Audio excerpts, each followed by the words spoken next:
નક્કી તો આપણે અત્યારે હાલ પ્રશાસન કાર્યવાહી તો જો કે ચાલુ થઈ ગઈ છે અને એમને એવું કહ્યું કે એફઆઈઆર બી થઈ ગઈ છે, કાર્યવાહી બી થઈ જશે. પણ આપણે પ્રશાસનને છે ને જે યુએન મહેતાનું છે ત્યાં આગળ અત્યારે હાલ એમને પોતાની જે બી આ એક પ્રોબ્લેમ નથી, ઘણા બધા પ્રોબ્લેમો છે. મિનિમમ વેજીસના બી પ્રોબ્લેમ છે, પછી પેડ ઓફ વીકલીનો બી પ્રોબ્લેમ છે. તમે કઈ પાર્ટીમાં?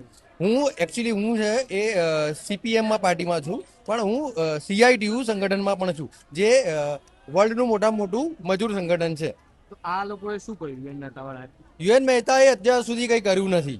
ખરેખર યુએન મહેતાની જવાબદારી થાય છે કે એમને આવીને આ લોકોને સાંત્વના આપવી જોઈએ, એમને કહેવું જોઈએ કે ભાઈ જે માણસો એક્સપાયર થઈ ગયા છે એ લોકોનું બધું છે અમે જોઈશું, ફરી ક્યારે આવી ઘટના નહીં બને.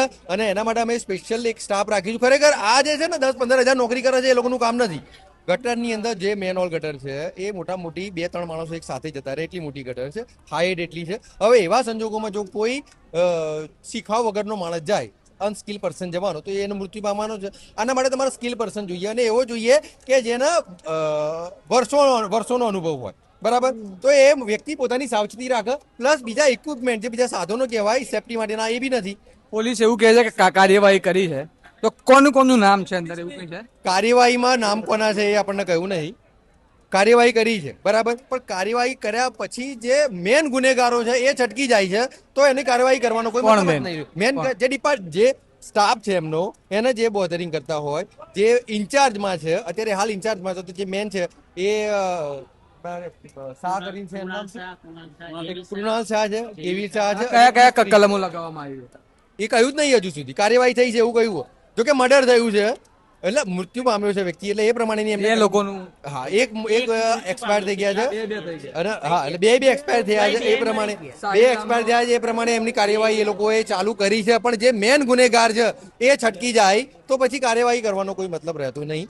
આગળનો શું પ્લાન છે? આગળનો પ્લાન એ છે કે અમે સંગઠન દ્વારા બધા જ જે બી અહીંયા સ્ટાફ છે એ બધાને ભેગો કરી લેબર ડિપાર્ટમેન્ટથી પણ અહીંયા આપણે ઇન્કવાયરી લાવીને લેટર પેડ ઉપર અને એમની પોતાની જે જેટલું બી મિનિમમ વેજીસ પ્રમાણે છે, બીજા બધા અધિકારો છે, એ બધા અધિકારો મળે એવું અહીંયાથી ત્યાં લેબર ડિપાર્ટમેન્ટથી બી એક એન્ટ્રી કરીને એમની ઉપર એક્શન લેવાની વાત છે.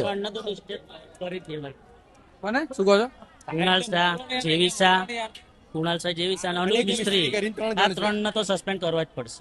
એ લોકોને કઈ પકડ્યા કે એવું કઈ છે? કશું જ નહીં, કોઈ કાર્યવાહી જ નથી ને. પોલીસે શું કર્યું? કશું જ નહીં. હજુ કઈ કાર્યવાહી થઈ નથી.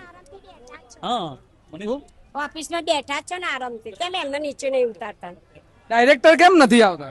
ખ્યાલ નથી કેમ. તો એ જોવાનું બસ, એ આઈને ડાયરેક્ટ એનો સોલ્વ પાડવો છે. તમારા ડાયરેક્ટર ને શું કેવું છે? કઈ કેવું છે? ડાયરેક્ટ હા, જે કેવું હોય એ આઈને અહીંયા સોલ્યુશન પાડે, કેમ ના આવ્યો?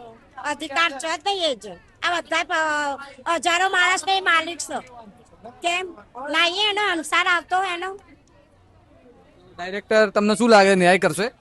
કરો ને કઈ, કેમ ના હોય? આટલી બધી હોસ્પિટલ લઈને બેઠો, કેમ ના કરશે એમ? કરો જ ને, કેમ ના કરો?